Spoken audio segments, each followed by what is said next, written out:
we get started then? Everybody ready? Good. So you're obviously all here today so that you can learn how to snowshoe. Just making sure that you're listening. No, actually, we're going to learn about maple tapping. You're probably wondering who I am. Well, see, I was going to introduce her, and then now she's just introducing herself, so that works out okay. I just want to say a couple quick things before we get started. Yeah. Number one, I want to thank this fellow over here, Dwayne, who's giving his Sundays now to come and record these so that we can put the information up and help other people to learn if they can't make it on a Sunday. So thank you. Yeah, thank you. No problem. My pleasure. And because he is recording, we don't have like mics set up or anything like that. So we just to be able to make sure if you do have a question, like, speak up. And then that way the camera can actually hear you too. Project. I'll try to Project. repeat as well. Yeah.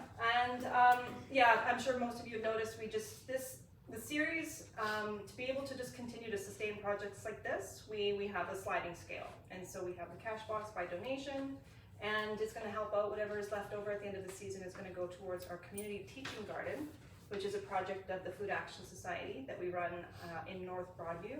And it's a place where if you are interested, you'll be able to have hands-on learning in that space, as well as the Lighthouse Food Forest, which is at the Salvation Army. That's another project that we do. So we're going to have lots of on-site hands-on learning coming up as the spring progresses too. So keep an eye on that. And we already have our March classes planned. So we do all of this. We have it up on our Facebook and Instagram pages or our website, which is shoeshopfood.ca. And then we have Sunday sessions, and you can see the calendar of events, and all of these recordings are there too. So I'm looking forward to seeing the recording because I'm going to have to go today. Enjoy. If you do need to use a bathroom, there's a back door at the end of this room and down the stairs, and you have to find your way through. And yeah, please make sure that you ask lots of questions and enjoy. Thank you so much for coming and supporting it. Go ahead. Can we take a picture? Can we take pictures? I'm fine with that. Okay. Yeah. All right. Yeah. Thank you so much for coming and supporting it. Thank you, Mel. Bye. Okay. Now we can talk. All right. So you're probably wondering, who is this person? My name is Shelley Work, and me and my husband live at the end of Silver Creek, and we run Ravenwood Acres, where we grow Dexter cattle, some Tamworth pigs, a variety of heritage poultry, and a small flock of sheep. We are also avid gardeners and like to grow as much of our own food as we can. And when Tony asked if I wanted to do this seminar or session or whatever you want to call it, I thought, yeah, sure, this would be great. You know, who doesn't want to try to be as self-sustainable as they can? So that's one of our goals when we moved out here, and I thought I would share what I could with you. Now, I am far from an expert, but we've done it successfully for a couple of years, and I guess I shouldn't get too far ahead of myself here. Yeah, we've done it a couple of years in a row here. You can see my tree over here. I didn't have one whole picture, so I had to take two. But that's the base with some chickens, and that's the top of it. It's a silver maple. We'll get into that a little bit further on. I have a short 4-minute video for you to watch of our first time tapping the maple tree. I hummed and hawed about whether I was going to show you this or not, because my husband says, I don't want to be in this. But I said, too bad, it's good, and it shows how really easy this is to do. So I'm going to start this for you. We did quite successfully the first year too. We actually collected about 50 gallons of sap. Wow. Which sounds like a lot, That's not. but it's not. But it's still pretty good. So let's just see here. So we are preparing to tap our maple tree. It's not a sugar maple. We think it's a silver maple of some sort. But we're going to try it anyways and see how it works. Here's our first spigot in, and look at the juice dripping out of there. Look at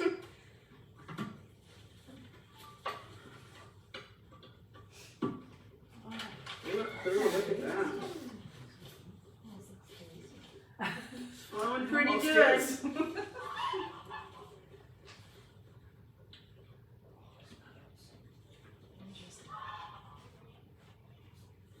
hear my geese in the background. What time of year was that? Right about now. Yeah. Nice. We'll talk Yeah, about just like- when too. Probably the easiest project we've We're ever done. Okay, Four more to go. put a few more on.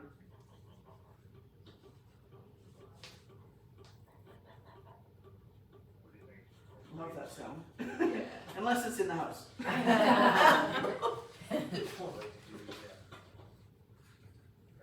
Mhm.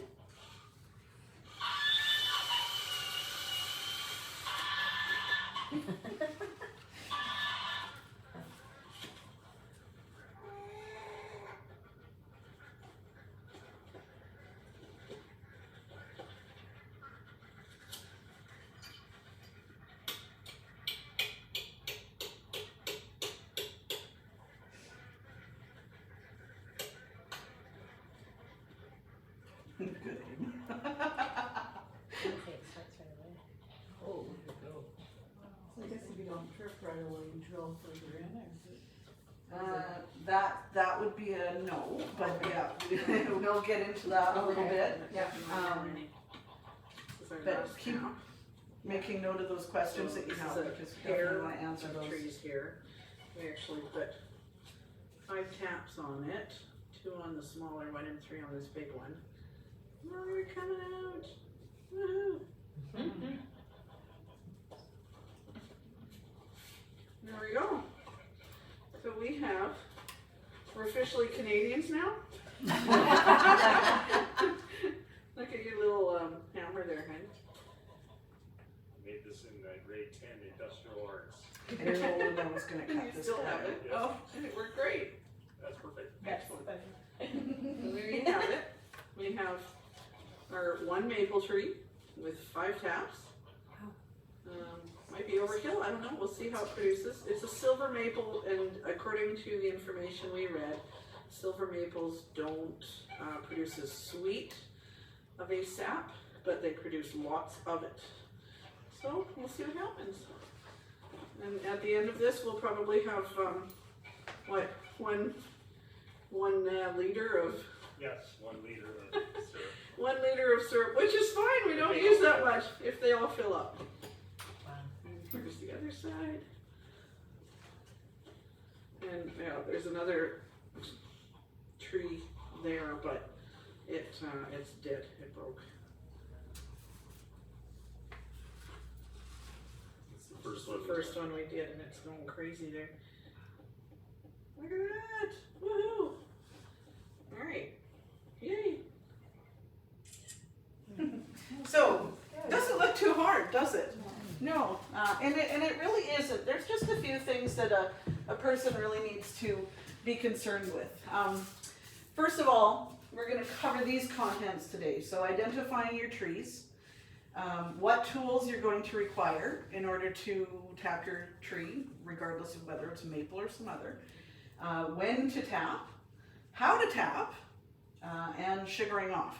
We're only going to touch on sugaring off because it's a pretty lengthy process, but yeah. Dora? No, you. Oh, it's me? fine. Oh, I'm sorry.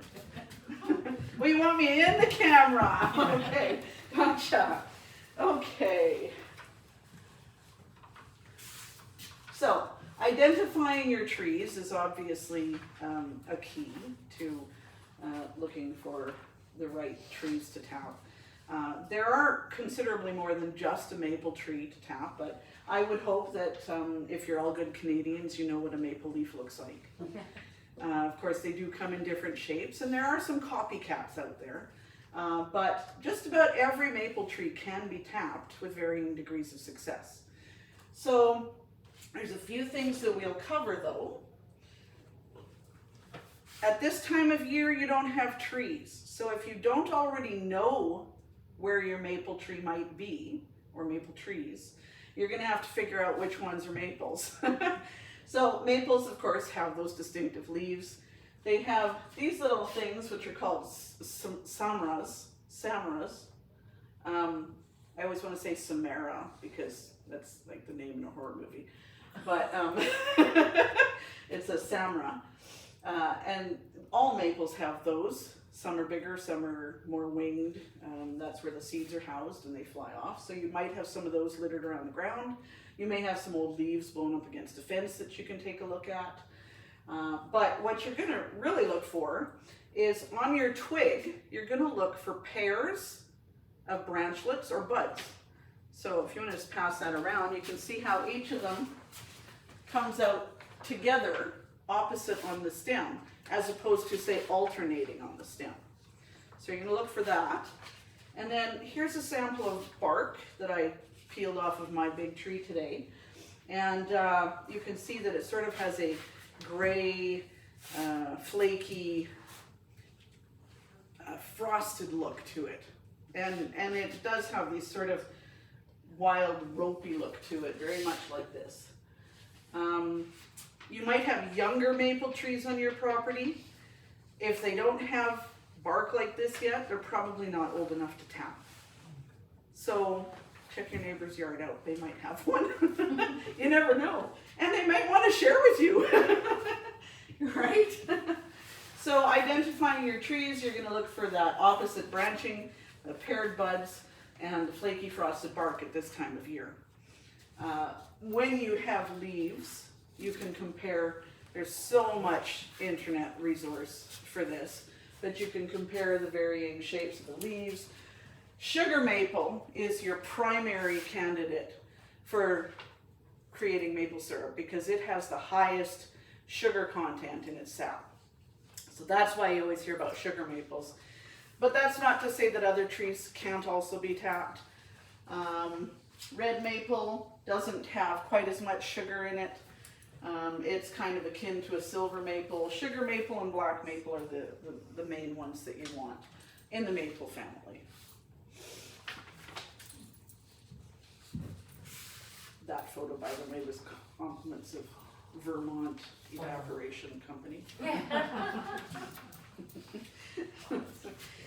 Okay, so your ideal maple tree. Ta-da! Looks just like that. You want them to be about 40 years old. That's going to give you enough depth for tapping into the sapwood. I've got another picture later on that shows you sort of the parts of the bark that you need to be concerned with. You're going to need a tree that's at least 12 inches in diameter. And I do have information for you on how to get the diameter of your tree if you do not know. It's very easy to do. You want your tree to be in good health. And as I said, the sugar maple is favored because of its high sugar content in the sap. So on average, a tap maple will produce 10 to 20 gallons of sap per tap, or 3/4 to a gallon per day. So that's quite a bit when you think about it.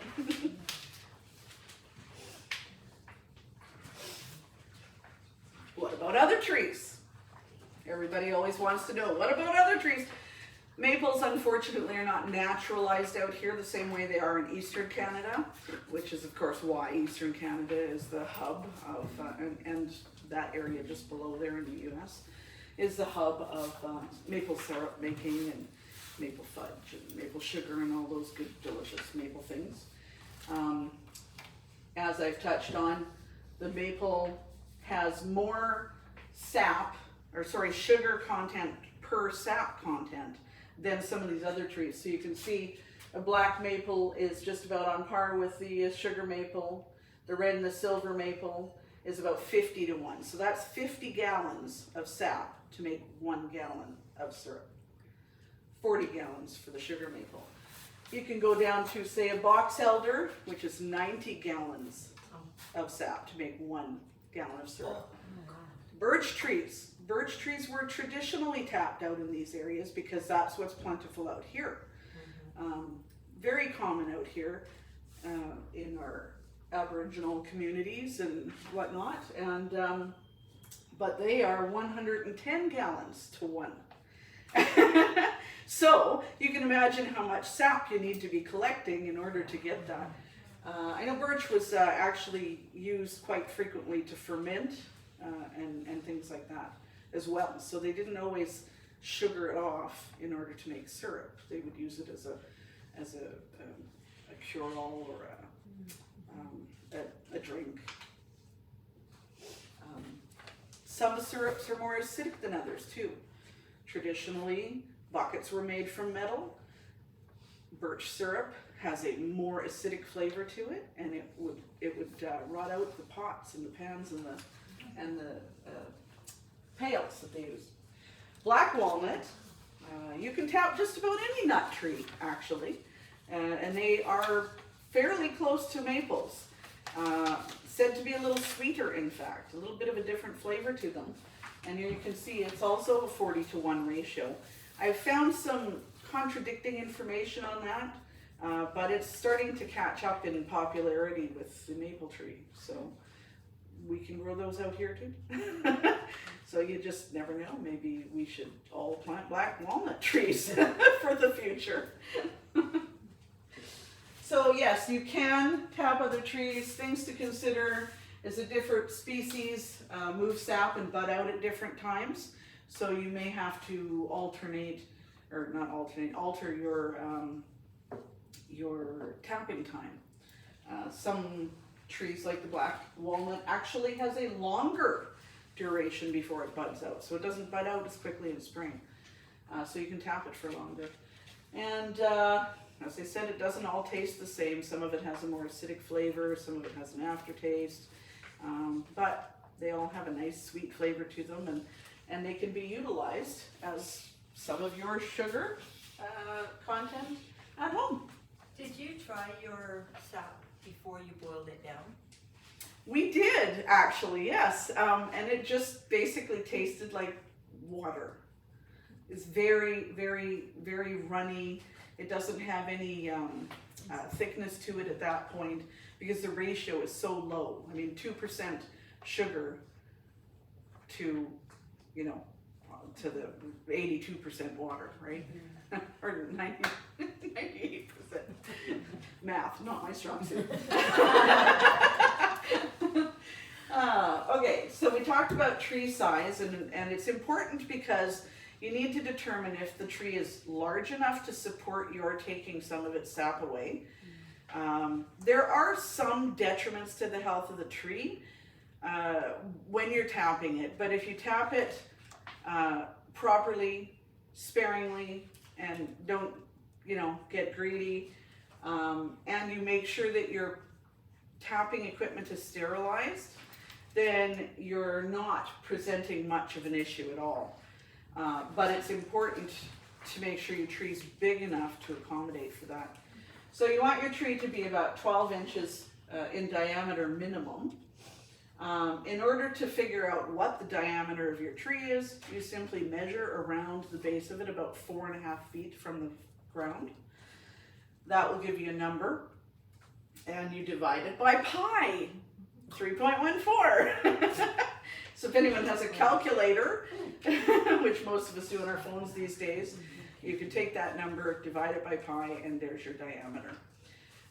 As you can see here, the number of taps that your tree, providing it's healthy, should be able to support is based on your diameter. So 10 to 17 inches, 1 tap, 18 to 24 inches, 2 taps, greater than 25 inches, you can put 3 taps on it. Now you'll notice that our tree, we had put 5 taps on it. And my husband has put 5 taps on it every year since we started. That tree is actually 4 trees in one.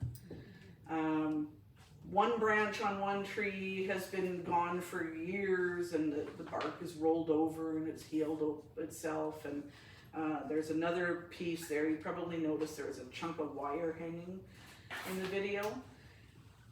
Whoever lived there before us didn't take very good care of that poor tree, but the remaining portions of it are in very good health, and we make sure that it gets watered and pruned and that it gets everything that it needs in order to stay healthy. Any questions?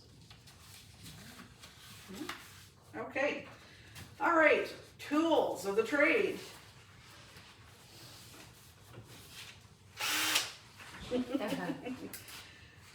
Obviously, you're going to need some sort of a drill. You can use those, I don't know if you have one, those old carpenter ones that, you know, it goes like that. And I don't know how they can keep those still, steady, right? Like I'd be wobbling all over the place as I'm trying to do it. So we always rely on our good old portable Ryobi. You can buy drill bits that are specific for tapping, but you don't have to. The important thing is that you only want your drill to go in about 1.5 inches. And so as you can see here, I have actually taken a piece of tubing and I have marked where the 1.5 inches is. So there's no possibility of me going deeper than that. And that's important, and I'll show you why in a moment. So one other thing that people often forget is to sanitize your drill bit too. It's important because when you open up the bark of a tree, you're exposing it to all kinds of bacteria and disease, and we don't want the trees to suffer because of our need for sugar. The other thing you're going to need is some sort of a hammer. It doesn't have to be this. It could be the one that you made in industrial arts when you were 18 years old. It could be a rubber mallet. It could be a wooden hammer. It could be just a regular hammer. It's usually good to use something that's not quite as hard as metal. The reason for that is that when you're hammering in your spile or your spout or your tap, you can actually hear when it goes in steadily. You gotta listen closely, and I can't really give you an example of that because I couldn't find one. But there is a slight sound difference as you're tapping it in. And the reason that you want to listen for that is that you don't want to tap it in so far that you injure the tree, because it can crack up and down. Then you'll have sap loss, and it causes more damage for your tree to have to repair afterwards.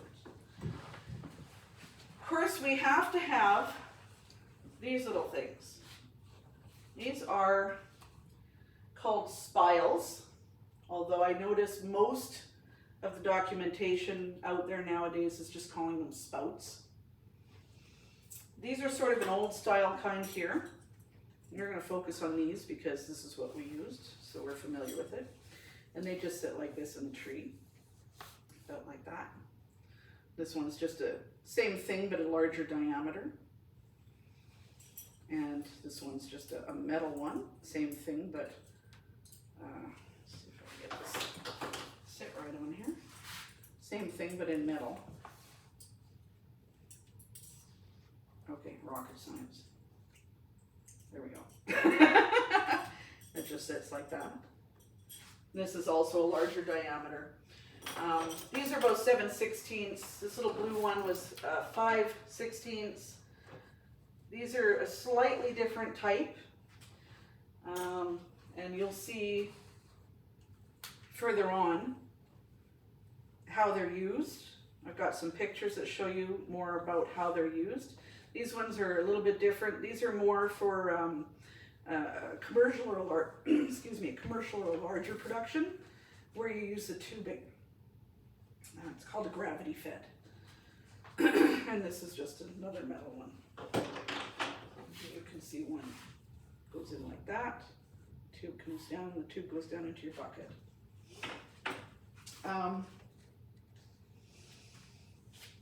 Buckets, of course, are extremely important because you need something to collect it in. Here you can see we have a 2-gallon, we have a 3-gallon. These are both food safe. These come from a company that specifically creates products for maple syrup tapping. And you're going to need a filter. You can filter your sap as you take it out of here into your collection bucket. I don't have a collection bucket here, but basically any 5-gallon bucket will do, as long as it's got a lid to keep debris out and it's food safe. You can filter it before you put it in. You can filter it once you've sugared it off as well. And we'll get into that a little further. This is also for collecting your sap, and it's a little bit different, a little self-contained bag there. You can see the little hole on the back. Spigot just fits in there like that. Hooks on there, hooks on there, supposed to hook on there and fit in through there. And then it just collects in there like that. You take the bag off and you pour it into your collection. Once you've got your syrup, you're going to need the 5-gallon bucket for collecting it so that you can collect enough to actually make it worthwhile to do your sugaring on. You're going to need a candy thermometer or a hygrometer. We don't have any of those here at the moment, and they're kind of hard to use. Not hard to use, but it's usually for very large amounts. So a candy thermometer works just fine, and you can calibrate these so that it matches with the boiling point of your stove, because that's important in candy making, if any of you have ever done that. Those are the primary things that you need. You're going to need, for sugaring off, a high-sided pan. You've all been to buffets, right? You know the pans that they put all the food in. Something similar to that works terrific for sugaring off because it gives you a large surface area, which means that you're going to have more area evaporating than, say, just a pot. And a heat source. Traditionally, maple syrup was made over a fire outdoors, and there's actually an advantage to that over the modern day evaporators in that the length of time it takes to evaporate that water off allows your syrup to darken and your flavor becomes more robust, and it tastes better that way. So, you know, your little pot of syrup is going to taste way better than the stuff that you buy from those commercial guys.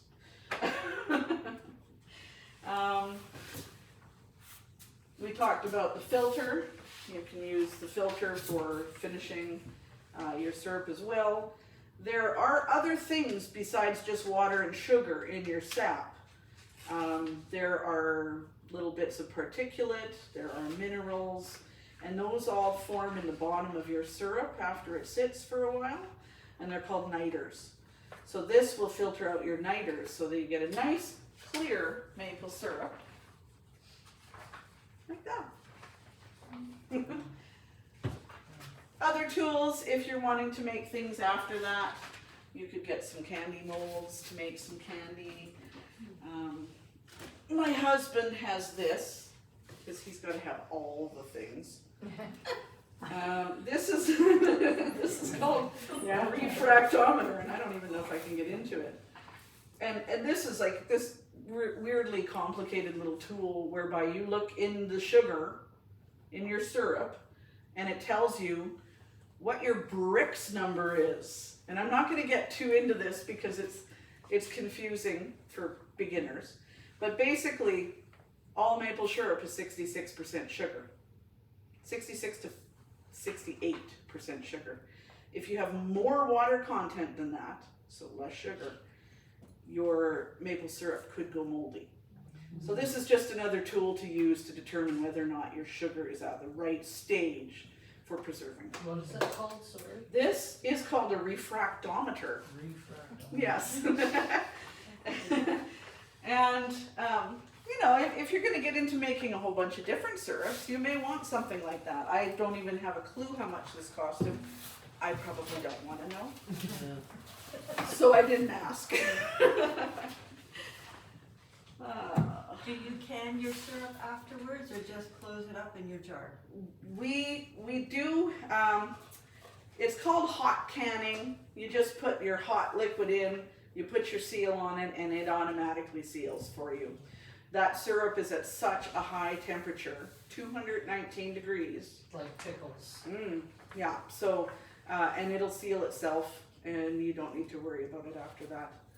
As long as you have your sugar content correct, right? And of course, best practices are always to make sure all of your tools have been properly cleaned. and sanitize before you use them. You don't want to use this and then come along next year after not cleaning it and stick that into another hole somewhere in your tree that could possibly transmit disease. Yeah. When you're tapping, how do you sterilize your drill bit between trees? Or is that how you do it? Between trees? Or how do you do that? That's a good question. I would say have multiple bits so that you can clean all of them. If you know you're going to tap 3 trees, clean all of them, or tap on consecutive days so that you can clean it in between times. But it's very important to do that, so that's a really good question. I didn't even think of that one because we only have 1 tree. Oh, nice. Okay. But no, that's a great question. Does anybody want to look at these? I can pass them around, or you good with that? Okay. So one drill, so you have only 1 tree, but you drill 5 holes. We do, yeah, on our tree because it's all, It's all contained. yeah, and it's all in the same environment, and And the drill it's all growing together anyways. And the size of the drill bit depends on Yeah, very important. smaller tap or So the larger? size of your drill bit needs to match the size of your spile or your spout. So this is a 5/16 inch spile. Uh-huh. This is a 5/16 inch drill. Some of the newer, I think, Just same size. I'm not sure what this one is, but some of the newer ones are like 19/64ths and 3/8 or something like that. So they're a little bit smaller yet. Now, that's a good question because the smaller the hole, the less damage you're making to your tree. So all of the old tapping equipment, you'll find old ones like this. Almost all of them are 7/16ths, which, you know, isn't that much bigger than 5/16ths, but it's enough to make a difference in how the tree heals. When the tree heals, actually, I'll touch on that as we go in a little bit further because I'll show you where that sapwood exists. So here you can see a few different examples of setups. That's ours. Here's one with the metal roller spile in there. Here's one, this setup here. You can see they've tapped it up here and then they've run a tube down. It's gravity fed into a bucket. And here you can just see that that's on the tube. And then this is more of a commercial operation. So all of those tubes go from tree to tree to tree. And that is a gravity fed system. And it just, you know, it just pours out because of gravity. And then those tubes all go down into either one collection storage area, or they'll go right into a sugar shack and then right into the sugaring off section of how they do it. There's even vacuum processes now where they actually attach a vacuum to it and they suck the sap from the tree. And, you know, I don't know. I'm just not a fan of that, simply because it's too automated. I like to be out there in the environment, seeing how my tree reacts, you know, touching the tree, being out in the air, and you know, not doing as much damage as things like that. So we just prefer to use a 5/16 inch old style tap and hanger bucket. And yeah, we just go from there.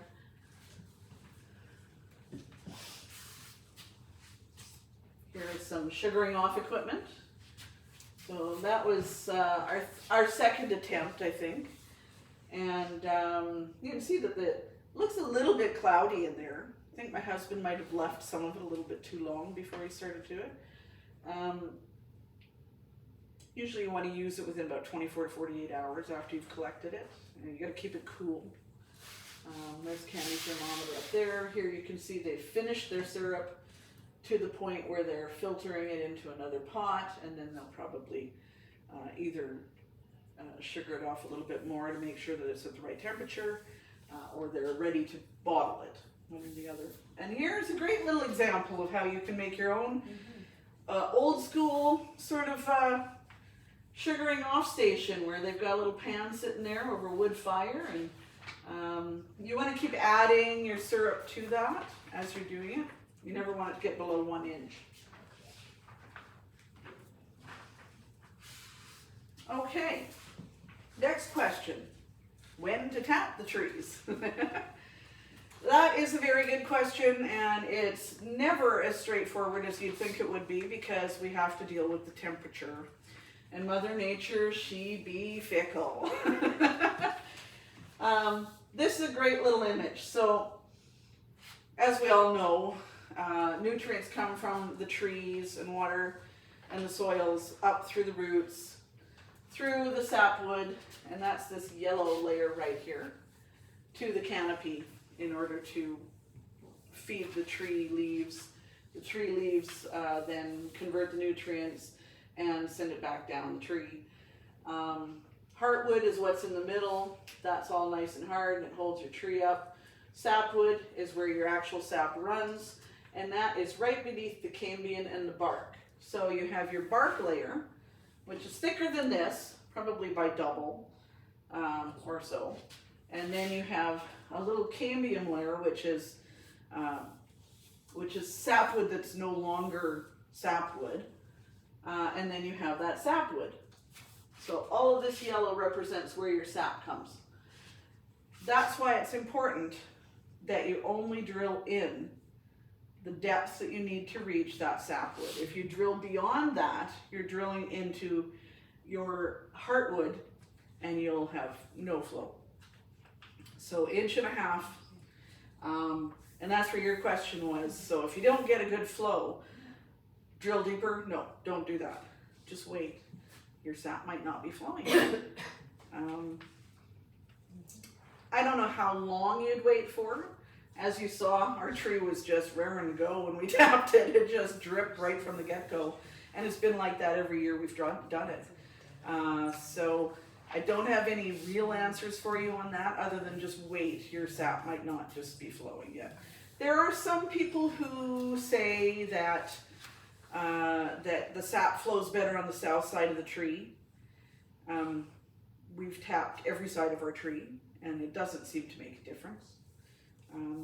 They all seem to fill up, and I don't think there's any real logic to that. Maybe back east there is, I don't know. What kind of length of time does it take to fill? To fill a bucket? Well, this is a 2-gallon bucket and this is a 3-gallon bucket. If one tap produces 3/4 to a gallon a day, you should see about half of this filled in a day on one tap. Yeah, but it does vary from tree to tree, and not all your taps are going to be as successful as every other tap. I mean, if you find 3 trees and you want to tap all 3, you might find one that's just not as productive as the others. And you know, if it doesn't keep up at a reliable rate, then I would say don't tap that one again, because it's not producing as well as it could. There could be an unseen health issue with it, or who knows what. So the big question is always, when do we tap the trees? And you need to have alternating freezing and thawing temperatures for that tree to have enough pressure build up in order to start having that sap rise. So that's why we do it in the spring, not in the winter when everything's frozen. Of course, if you drilled into a tree when it's frozen, you're not going to see any sap coming out because there's none running. So you have to have that pressure, and don't ask me how that pressure is created, it just is. So it's about the time to start doing it now then? Yeah, so this is about when, in this area, you're going to look at the temperatures, the forecasted temperatures, and see what is going to make the most sense for tapping your particular tree. And again, that may vary if you're tapping a different type of tree, because some trees don't start budding out and running sap until later in the season. We know maples because it's been studied extensively, and we know that this is about the time that they start to flow. So, sap runs best when the heat of the day balances the frost of night. And that's how I like to think of it, how I like to remember it, because it has to be in balance. And it's really easy to do with centigrade. Because if you're -4 at night, you want to be +4 during the day. You don't want it -10 at night and +2 during the day. That's a little too extreme. You know, -5 and +5. So you've got literally 10 degrees difference there. And that helps with that alternating freeze and thaw so that the sap starts to run. Usually that's about mid to late February in this area. So this is, my husband's been watching the forecast for the last 2 weeks already, so he can see when it's time to tap. Yeah. Once your temperature starts staying above freezing, then it's time to stop because your buds are going to start coming out. And that means maple season's over. So it really is a quick It's window. not a very long, some areas it could be 6 to 8 weeks. Out here, it's probably about 4 to 6 weeks. Okay. Yeah. So here you can see when to start. We have, so if we were going to start today, that would be okay. That's not bad. -4 and 3, -3 and 4. That's pretty close enough that I would say that's balanced. Ooh, but then we get to -8 and 1. Excuse me, -10 and 1, -8 and 2. And then we're back to good again, right? So I looked at the forecast again this morning, and it looks pretty good for the next week, except for 1 or 2 days again. So we're probably looking at the end of next week, would be my thoughts, as far as when we're going to tap. But you can see there, that's what you're looking for, not those ones. Yeah. When to quit? Here you've got nice clear sap, no color to it, doesn't smell, doesn't taste funny. You're still good to keep tapping. Here, this guy's got a little too long on that tree. That tree has started to bud out and it's getting grassy, as they call it. They call it grassy when they start to bud out, and you can see that the sap's a different color. Any questions? Yes. Okay. Your bucket, you said that was a 2-gallon one, the small one? Yes. So the fluid is heavy. So how long do you wait so it doesn't If you can empty it, empty or spill over, not spill over, but the weight? pull the spile out. Yeah. If you've done your hole correctly and it's the right size for your spile, there shouldn't be any worry about filling either of those buckets. Really? Yeah, Okay. even with just that weight. But it's a good practice to always empty your buckets at least once a day, if not more, into your collection. The longer your sap is exposed to above 0 temperatures, the more likely it's going to start bacterial growth, right? So. And the reason for that, is that because those buckets are made specifically for tapping? Is that what, rather than using another bucket that, let's say that you had at home? Yeah, largely they hinge on the tap right at the base of the tree. So it's not like it's not like a lever where you've got something that's hanging out like this and you've got, we're tipping, right? Right? We're right here where your weight is pulling down on it. So as long as your tap is in firmly, you should have no problem with these buckets, but it's still a good practice to empty them once a day. So how long do you usually leave it on? I understand it's depending on the temperature, so average like 3 days or? On your tree for tapping? No, I would leave it on 4 weeks if you can. I mean, you want to be able to collect enough sap so that you can create enough syrup to do whatever you're going to do with it, right? Yeah, you're only going to get a certain amount. If you've got 1 tree, you might get 1 liter in the end. But that's a sweet nectar, right? And you chew it from your own property, or you can share it with your neighbors, or you can make, once a year you get to make your maple sugar candy and share it with the grandkids or whatever, right? So I guess you have to watch the temperature as well, as how long you want to keep it on. yes, Okay. yes. So if you find that your nighttime temperatures are no longer dipping below 0, what you're going to start to see is your buds coming out and the discoloration in your sap, Okay. right? And then you know it's time to stop. Yeah. So you make multiple batches of syrup then? You can, yes, yeah.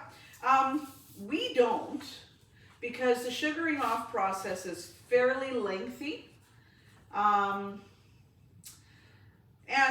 if you take, you know, half a gallon or a gallon off of one of these and boil it down, you're gonna have to be doing that process over and over. So you've got like 82% water to boil off, right? Which in 1 gallon doesn't take that long. But when you put the whole collection together and you see that whole gallon at the end, I think you'd be a little more pleased with it than if you're just doing, you know, half a cup or a cup at a time. But you have to do it like within a couple days so that it doesn't start to go bad. I've got it planned for you. All right. Any other questions before we move forward? And how long do you know of cooking it off, when to quit? That depends on how much sap you've collected, and it depends on whether you're doing it outside, whether you're doing it in a large pan, but we will get to that a little bit further down the road when we talk about sugaring off. Okay? So, number 4, how do we tap trees? What time do we have? Anybody? Yes, about 10 to. Okay. All right. I tend to be a little verbose. It's Sunday, we're relaxing. So here's the real meat of this seminar, and it's so easy. Just a few things to keep in mind. Tapping your trees, you want to do it on a day when your sapwood is thawed so that you can see that something's going to flow. You want that to be on a day that's greater than -5 degrees. So you don't have to wait until midday to do it, because your tree is warmer than your air. Okay? So keep that in mind though, -5 degrees, you want it greater than -5, otherwise your sapwood may be frozen. You want to use a sharp tapping bit, and we already talked about that. It has to match the diameter of your spile so that you don't lose sap and that your spile fits on securely. And sanitize it first, of course. And I mentioned already about marking your bit at 1.5 inches so that you don't go any deeper than that. I've got this tubing on here which prevents you from going any further anyways. But a marker will work too. You can just mark it right on your bit and sink it until the marker just disappears. You'll notice in the picture that he's got his drill at a slight angle. With the old style spiles, there is potential that the sap would extend slightly further beyond it. So if your spile is sitting in your tree like this, your sapwood's right here. If it's sitting completely level, there's a potential for sap to pool behind that. And what that does is it stains or it kills the wood behind it, and it can cause bacterial growth. So you don't necessarily want that. So that's why they angle these a little bit, so that when you've got that sitting in there, you've got about a 5 to 10 degree angle, just like that. And that prevents that from happening. With these newer types of spouts, these ones aren't really meant to go that way, because as you can see, if we're putting it in at an angle, it's not going to work quite the same way. So these ones you can put in straight if you prefer to use these. I don't know, they call these health spiles, and I'm not sure why exactly. I have not been able to find that out. I asked. They haven't answered yet. But Here you can see, I mean, maybe it's because it's a closed system or a more closed system. You put this in your tree and then your tube goes through here. You don't have the potential for wind to blow your lid off or debris to get in there, or little bugs maybe later in the season to get in. So that's something to keep in mind. You want to drill into your tree about 2 to 4, anywhere from 2 to 4 feet off the ground. And then when you pull it back out, you want to make sure you do it on the same path, because you don't want to have any oddities or shavings left in your hole. So here you can there's a nice good tap hole. You know, it tears the bark up a little bit on the outside here, but it's a nice clean hole. It's nice and round. It's not oval. There's no splits up and down, so that would be a good tap hole. And that prevents leaks from happening. If your spile doesn't fit properly, you're losing some sap, right? You're gonna see it. You'll see it drip down the bark of the tree. Your shavings from the hole should be a nice creamy white in color. That means that you've tapped into nice healthy sapwood and your sap should flow freely. If you start to see brown or stained shavings like this, you've probably gone too far. And unfortunately, if you have hit that, you've probably hit an old tap, stain wood. I had a really great picture, and I wish I still had it, but I couldn't find it. But it actually showed where a hole was and where the staining was, because it actually will damage that area just slightly above and slightly below. So when you do subsequent tap holes, you're going to want to move your tap hole over about 3 to 6 inches on either side of your existing hole, and about 2 to 3 inches up. And that way you're leaving clear paths for the tree to grow over that hole and develop new sapwood, right?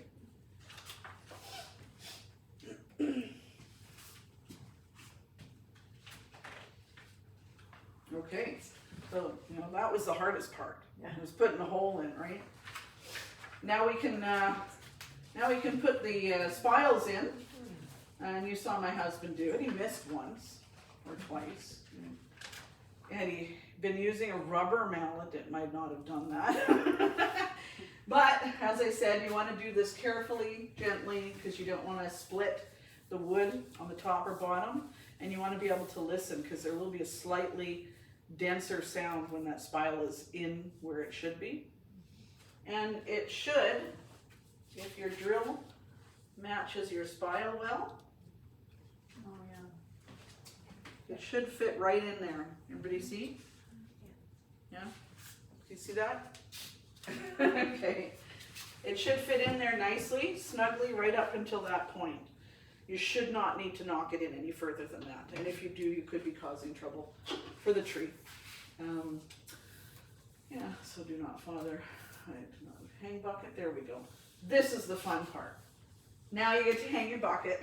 Once you've got your spile in there, you can hang your bucket, you can see if it's flowing, and make sure you record what you take off every day so that you know. I have a question. Sure. And you might be getting to it, but if you're doing a couple trees every few days, can you freeze that, unfreeze it, and then do it? Thank you.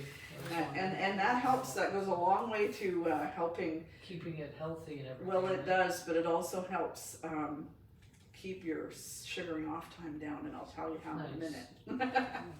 So storing sap.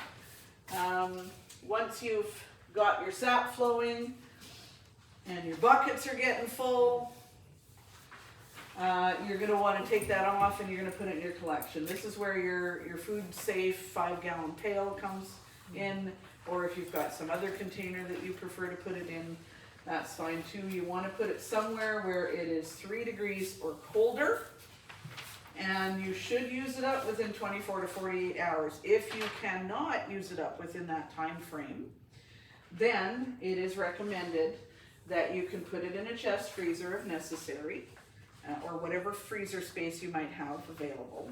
You know, obviously you've got a 5-gallon bucket or something that you've got, you know, 3 days worth of product collected in, so you'll need the size. Or you can just go ahead and do it. The advantage to putting it in to the freezer is that a lot of the syrup settles to the bottom of the bucket. And so if you freeze part of it and then thaw it about halfway, that big chunk of water that you got sitting there floating in ice there, the ice, you can throw that away because it's mostly water. And so then you don't have quite so much to evaporate afterwards when you get to the sugaring off point. So it's something to keep in mind.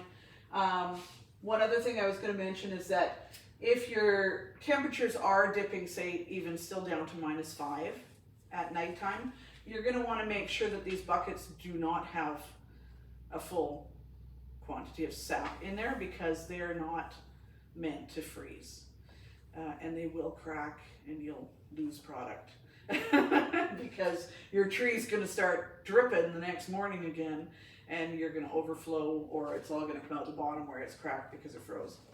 However, if you have just a tiny skiff on the top, just like with freezing it, you can throw that away because it's just water.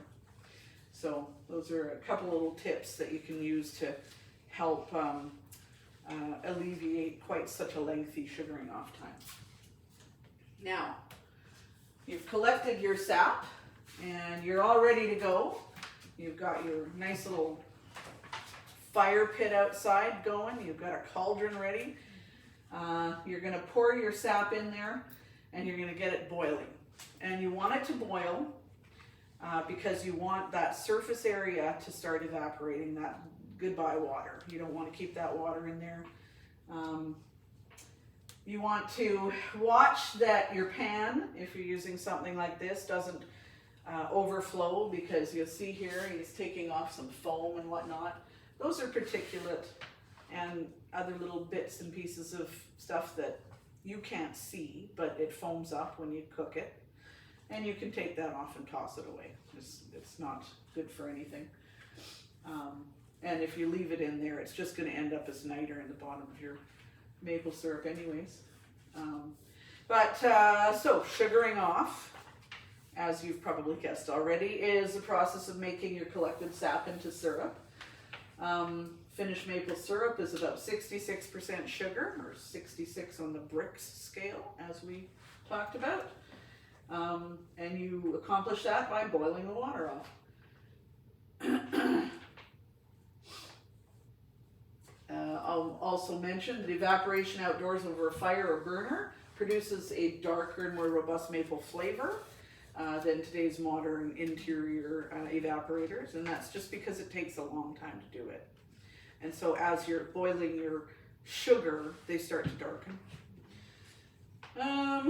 Calibrating your candy thermometer. I gave you a handout on doing that.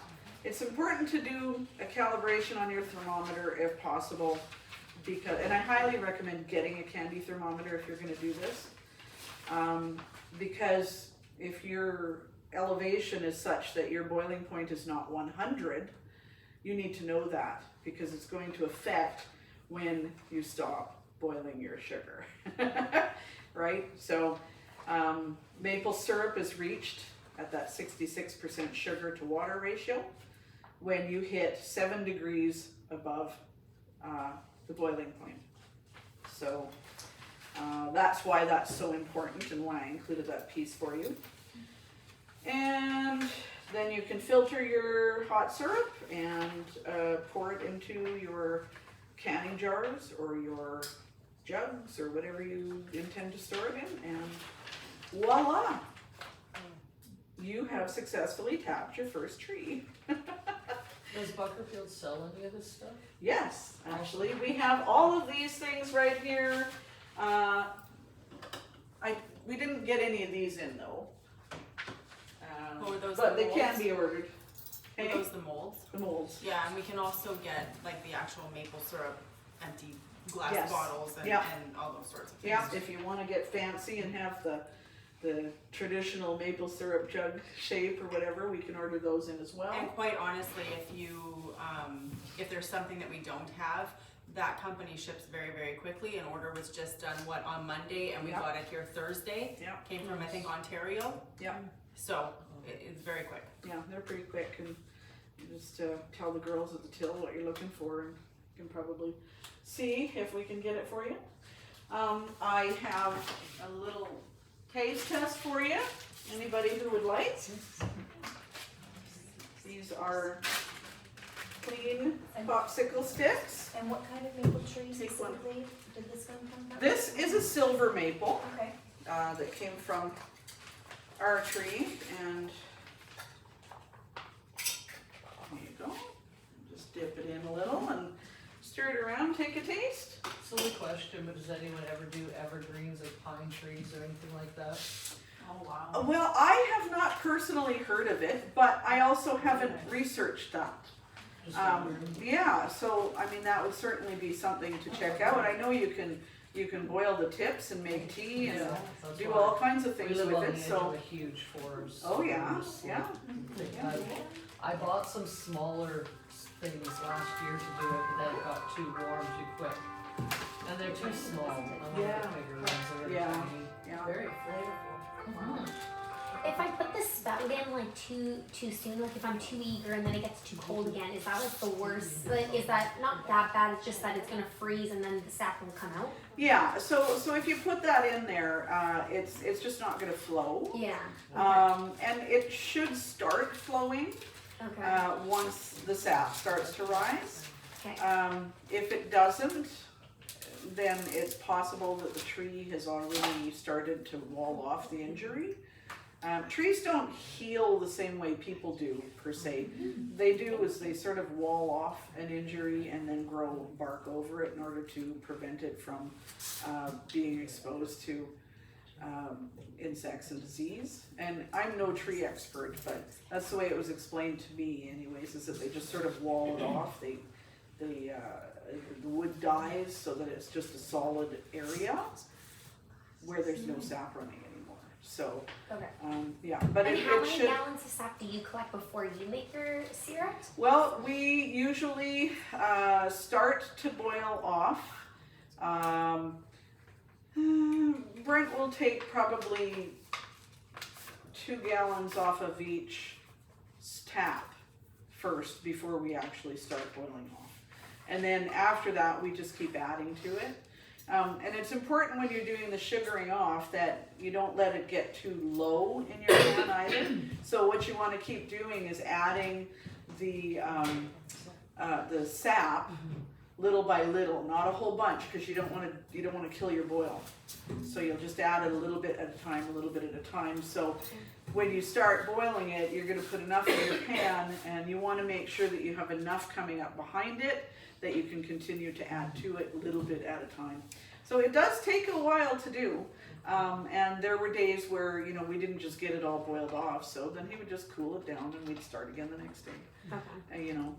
So boiling it kills any of the bacteria. So once you've started boiling it, you're okay for a few days more. It's just that when you take the sap right off of the tree, you don't want it to sit for more than 24 to 48 hours because it'll start to discolor, it'll start to get cloudy, and then you'll have a bacterial bloom in there. And then you just gotta toss it after that. So all your hard work gone to. It's okay to like start and stop like that a few times over a few days. Yeah. Ideally, if you had a sugar shack, you could just keep it going, but you'd have to have somebody watching it, right? So, yeah.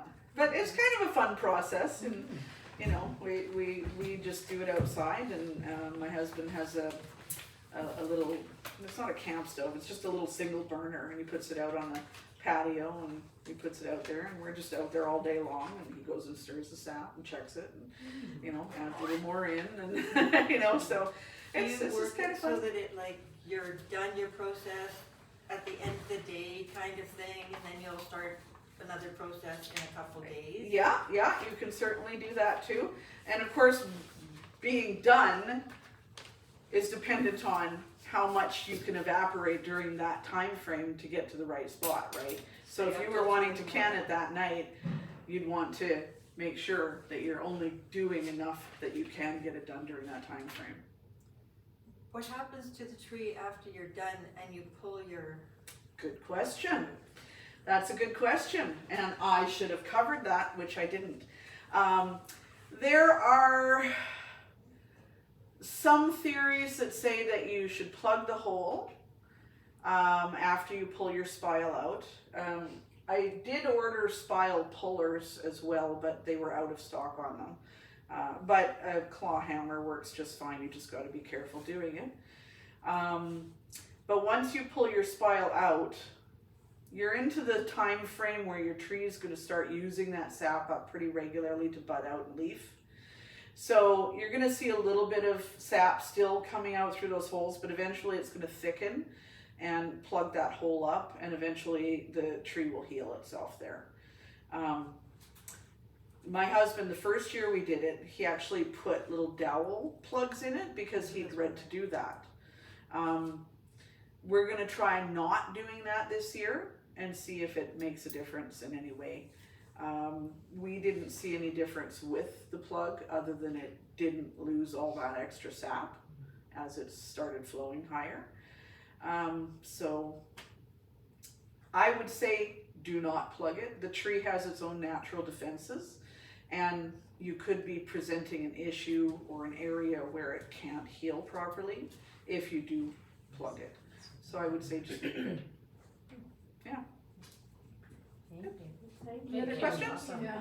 So when you're boiling that and you're always adding more sap to it, so by the end of the day, say like, I don't know what it is, 6 hours or 8 hours, you should have a finished product. Is that you saying? Well, yes and no, depending on what amount you started with.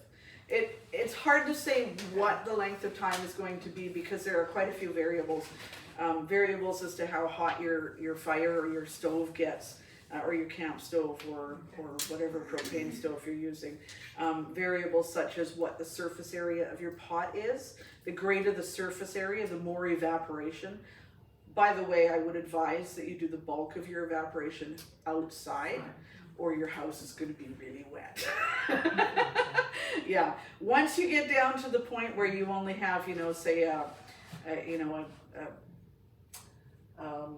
gallon pot worth, you can take it indoors where you can monitor it more closely. It gives you a little bit more daylight time that you can work with it that way, right? And that type of thing. But there's just too many variables to say exactly how long it's going to take to do, because it'll depend on how much sap you're starting with.